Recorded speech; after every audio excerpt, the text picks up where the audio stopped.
ওম শান্তি। আজ 23/10/2023 প্রাতমুরলি ওম শান্তি বাপদাদা মধুবন।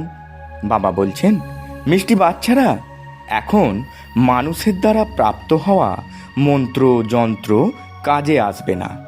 সেই জন্য তোমরা সকলের সঙ্গে নিজের বুদ্ধিযোগ ছিন্ন করে একমাত্র বাবাকেই স্মরণ করো। প্রশ্ন: ভক্তির কোন কথা জ্ঞান মার্গে চলতে পারে না? উত্তরে বাবা বলছেন, ভক্তিতে ভগবানের থেকে কৃপা অথবা আশীর্বাদ চেয়ে থাকে। জ্ঞান মার্গে আশীর্বাদ বা কৃপার কোনো কথা নেই। এ হলো পড়াশোনা। বাবা টিচার হয়ে তোমাদের পড়াচ্ছেন। ভাগ্যের আধার পড়াশোনার উপরেই রয়েছে। যদি বাবা কৃপা করেন তবে তো সারা ক্লাসই পাস করে যাবে। সেই জন্য জ্ঞানমার্গে কৃপা বা আশীর্বাদের কথা নেই। প্রত্যেককে নিজের নিজের পুরুষার্থ করতে হবে। গীত: আমি হলাম একটি ছোট্ট শিশু। ওম শান্তি। এই আহ্বান হলো ভক্তি মার্গের জন্য। ছোট আর বড়র কারণ বোঝানো হয়েছে যে ভক্ত তো যজ্ঞ, জপ, তপস্যা ইত্যাদি করে, মনে করে এর মাধ্যমে পরম আত্মার সঙ্গে সাক্ষাৎকারের রাস্তা পাওয়া যাবে। তারপর ঈশ্বরকে সর্বব্যাপী বলা। আমিও হলাম ওনার প্রতিরূপ। আমার মধ্যেও ঈশ্বর রয়েছেন এমন বলা তো মিথ্যা, তাই না? তিনি কোনো দুঃখ সহ্য করেন না। ভগবান হলেন আলাদা জিনিস, তাই না? এটাই মানুষের ভুল, যার কারণে মানুষ দুঃখ ভোগ করছে। তোমাদের মধ্যেও কোনো বিরলতমই বাবাকে জানে। মায়া প্রতি মুহূর্তে ভুলিয়ে দেয়। বাবা তো বারবার বলেন, তোমাদের শ্রীমত দেন যে নিজেকে আত্মা মনে করো আর আমায় অর্থাৎ বাবাকে স্মরণ করো। এ হলো শ্রেষ্ঠ থেকেও শ্রেষ্ঠ মত। বাবার শ্রীমতের দ্বারা মানুষ নর থেকে নারায়ণ, পতিত থেকে পবিত্র হয়ে যায়।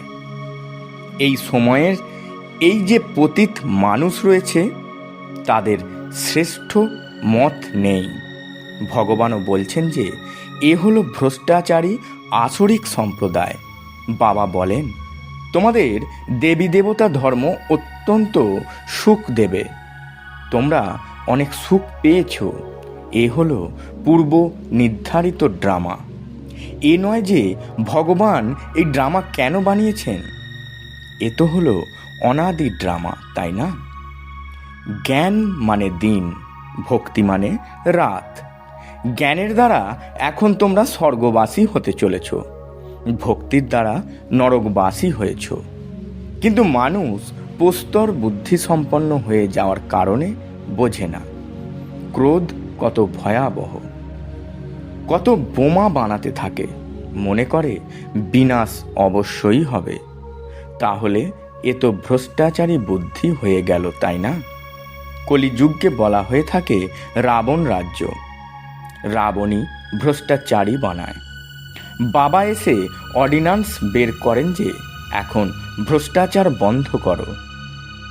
নাম্বার 1 ভ্রষ্টাচার হলো একে অপরকে অপবিত্র করে দেওয়া। এ হলো বেশ্যালয়। কলিযুগীয় ভারতকে বেশ্যালয় বলা হয়ে থাকে। সকলেই বিকারের মাধ্যমে জন্ম নেবে। সত্যযুগকে বলা হয় শিবালয়। শিব বাবার স্থাপন করা পবিত্র ভারত। লক্ষ্মীনারায়ণ ইত্যাদিদের বলা হয়ে থাকে সর্বগুণ সম্পন্ন, 16 কলা সম্পূর্ণ, সম্পূর্ণ নির্বিকারী। তাহলে এই প্রশ্ন উঠতে পারে না যে বাচ্চার কিভাবে জন্ম হয়? বাচ্চারা, যখন তোমরা যোগ বলের দ্বারা বিশ্বের মালিক হতে পারো, তাহলে যোগ বলের দ্বারা জন্ম কেন হতে পারে না? বাবা বলেন, তোমরা যোগ বলের মাধ্যমে শ্রীমতানুসারে স্বর্গের মালিক হতে পারো। তাহলে ওখানে যোগ বলের দ্বারা সন্তানেরও জন্ম হবে। বাহুবলের দ্বারা সমগ্র সৃষ্টির উপর রাজ্য করতে পারবে না। ওদের হলো বাহুবল, তোমাদের হলো যোগ বল। তোমরা সর্বশক্তিমান বাবার সঙ্গে যোগযুক্ত হও।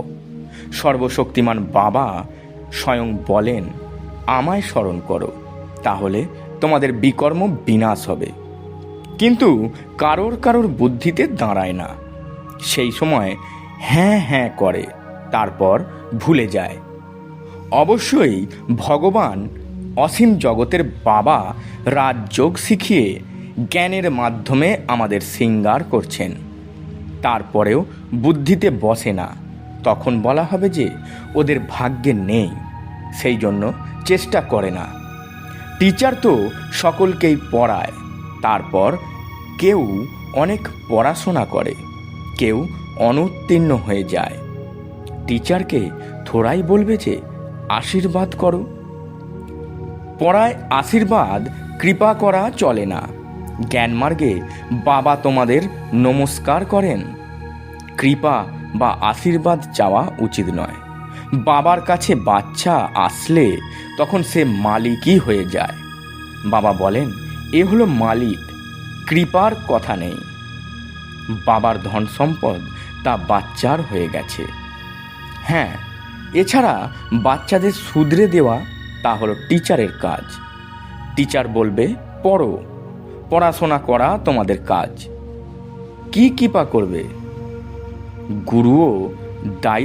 গুরুরও দায়িত্ব হলো রাস্তা বলে দেওয়া, সদ্গতির মার্গের। আশীর্বাদের কথা নেই। ইনি হলেন অদ্বিতীয় বাবা, টিচার, গুরু। তিনের থেকেই কৃপা চাওয়ার কথা নেই। অবুঝ মানুষদের বাবা বসে বোধ শক্তি প্রদান করেন। এ তো হলোই ওনার আশীর্বাদ।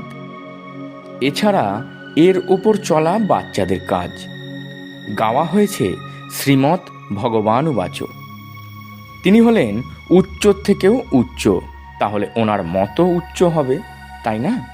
শ্রীমতানুসারে তোমরা শ্রেষ্ঠ দেবী দেবতা হতে চলেছ, পুরুষার্থের নম্বর ক্রমানুসারে। তোমরাও বুঝতে পারো যে আমরা কত নম্বর পেয়ে পাস করব। স্কুলে স্টুডেন্ট তো বুঝতে পারে, তাই না? আমরা সম্পূর্ণ পড়াশোনা করিনি, সেই জন্য আমরা অনুত্তীর্ণ হয়ে যাব।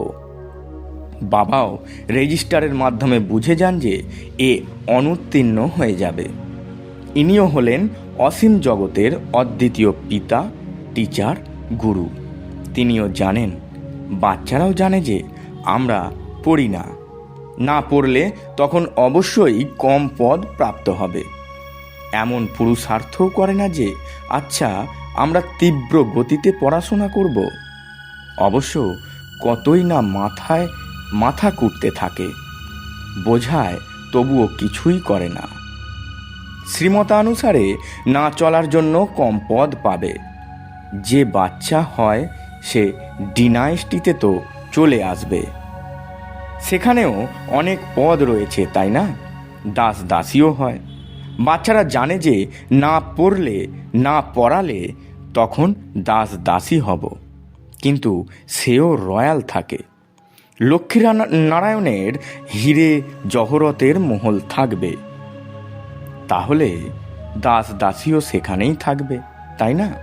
তারপর ভবিষ্যতে নম্বরের ক্রমানুসারে পদ পেতে পারে। প্রজাতেও নম্বরের অনুক্রম রয়েছে।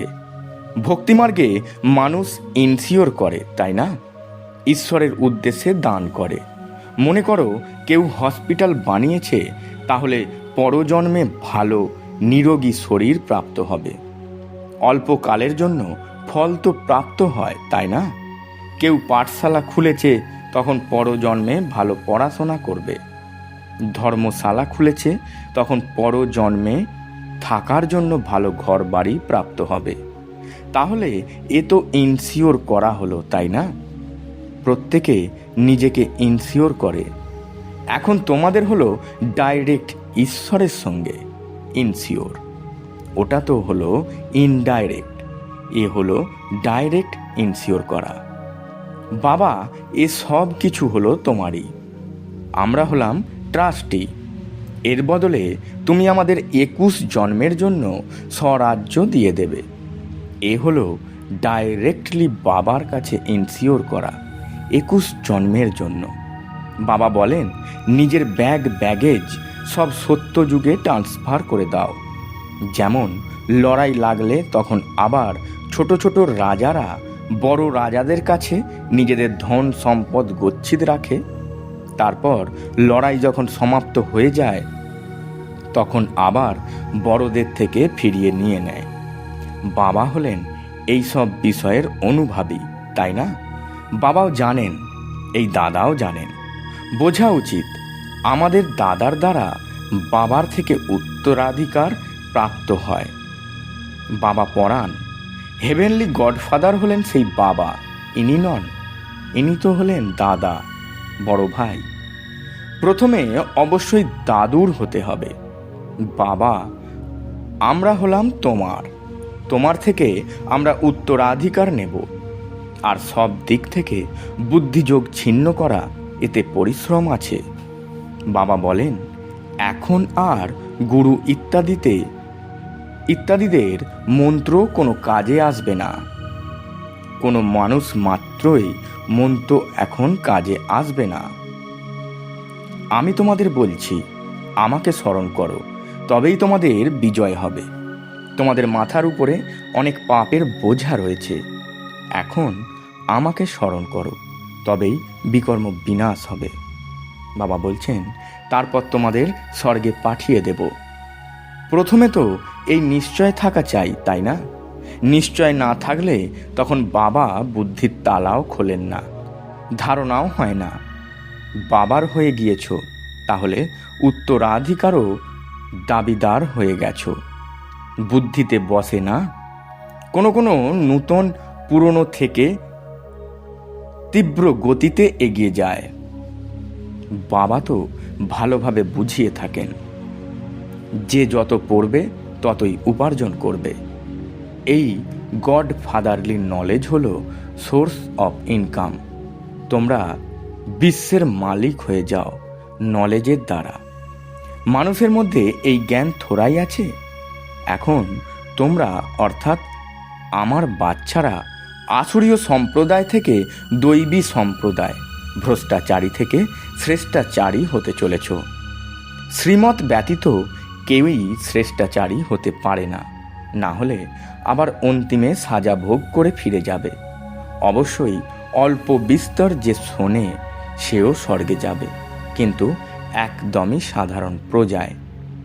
পদমর্যাদা তো নম্বরের অনুক্রমে হয়ে থাকে, তাই না? ওখানে একরকম গরিব থাকে না যে কারোর রুটিও প্রাপ্ত হবে না। বাবা বলছেন, ওখানে এরকম গরিব থাকবে না যে কারোর রুটিও প্রাপ্ত হবে না। এখানে যেমন গরিব রয়েছে, ওখানে তেমন হয় না। সুখ সকলেরই থাকে, কিন্তু এরকম মনে করা উচিত নয়। আচ্ছা ঠিক আছে, প্রজা তো, তাহলে প্রজাই হব। এ হলো দুর্বলতা, তাই না? প্রথমে তো পাক্কা নিশ্চয় চাই। এ হলো নিরাকার ভগবান উবাচ। ভগবান বলেন, আমার তো মনুষ্য শরীর নেই, আমার নাম হলো শিব। বাকি যে সকল দেবতারা বা মানুষরা রয়েছে, সকলের শরীরের উপর নামকরণ হয়। আমার নাম শরীরের উপর নয়। আমার নিজস্ব শরীর নেই। শরীরধারীকে ভগবান বলা হয় না, মানুষ বলা হয়। মানুষকে ভগবান মেনে নেওয়ার জন্যই ভারতবাসী অবুঝ হয়ে গেছে। না হলে ভারতবাসী তো অত্যন্ত চতুর ছিল। প্রথমে ভারতে বস্ত্র ইত্যাদি অত্যন্ত রিফাইন ভালো তৈরি হতো। এখন তো ওই রকম জিনিস তৈরি হতে পারে না। তাহলে স্বর্গে সায়েন্স ও সুখের জন্যই ছিল। এখানে তো সায়েন্স সুখ দুঃখ দুইয়ের জন্যই রয়েছে। অল্প সময়ের জন্য সুখ প্রাপ্ত হয়, দুঃখ হলো অপার। সমগ্র দুনিয়া সমাপ্ত হয়ে যাবে, তাহলে দুঃখই তো হলো, তাই না? সকলেই ত্রাহি ত্রাহি করবে। ওখানে তো সায়েন্সের দ্বারা সুখী সুখ থাকে, দুঃখের নাম নিশান নেই। সেও যার ভাগ্য খুলে যায় সেই বুঝতে পারে। ভাগ্যে সুখ না থাকলে তখন বুঝতে পারে না। ব্যারিস্টারও নম্বরের অনুক্রমে হয়ে থাকে, তাই না? কেউ তো একটি কেসের জন্য 10-20 হাজার টাকা নেয়। কোনো ব্যারিস্টারকে দেখো, পড়ার জন্য কোটও থাকে না। এখানেও এরকম আছে, তাই না? হয় রাজার রাজা হয়, অথবা পয়সার প্রজা হয়।